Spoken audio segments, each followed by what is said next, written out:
আজকে করব বাঁধাকপি ইলিশ মাছের মাথা দিয়ে। তো এখানে বাঁধাকপি কেটে রেখেছি, ভালো করে আগে ধুয়ে গোটা অবস্থায় ধুয়ে নিয়েছি, ধুয়ে কেটে রেখেছি। এখানে রয়েছে ইলিশ মাছের মাথা, এখানে রয়েছে মটরশুঁটি, এখানে রয়েছে পেঁয়াজ, পেঁয়াজটা সোমবারে দেবো, টমেটো কুচি আর আদা কাঁচা লঙ্কাটা বেটে দেবো। তেল গরম হয়ে গেছে, আমি এখানে মাথাটা ইলিশ মাছের মাথাটা ভেজে নেব। এখানে আলু কেটে রেখেছি, বাঁধাকপিতে দেবো, আদা কাঁচা লঙ্কাটা বেটে নেব। মাথাটা ভাজা হয়ে গেছে, আমি তুলে নিচ্ছি। গোটা জিরে ফোড়নে দিয়েছি আর এই তেজপাতা দিয়ে দিলাম, কোচানো পেঁয়াজটাও দিয়ে দিলাম। একটু লাল লাল করে ভেজে তারপরে মশলাটা দেব। কেটে রাখা আলুগুলো দিয়ে দিলাম, নুন দিয়ে দিচ্ছি। মশলাটা দিয়ে দেবো। এখানে রয়েছে আদা কাঁচা লঙ্কা বাটা আর জিরের গুঁড়ো আর কাশ্মীরি লঙ্কার গুঁড়ো।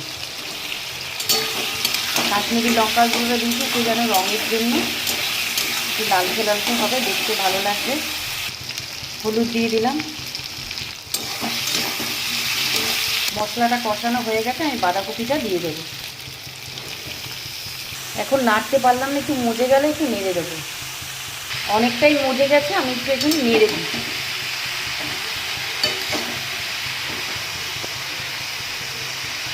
মটরশুঁটিটা দিয়ে দিলাম, কেটে রাখা টমেটোটাও দিয়ে দিলাম।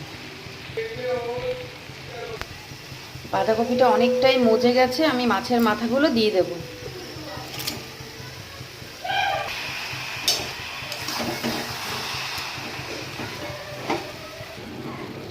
স্বাদ অনুযায়ী মিষ্টি দিয়ে দিলাম। রান্নাটা হয়ে গেছে, আমি ঘি গরম মশলা দিয়ে নামিয়ে নেব। গরম মশলার গুঁড়ো দিয়ে দিলাম,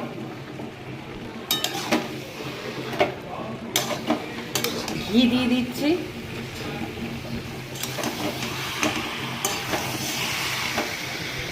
তরকারিটা আমি নামিয়ে নিয়েছি।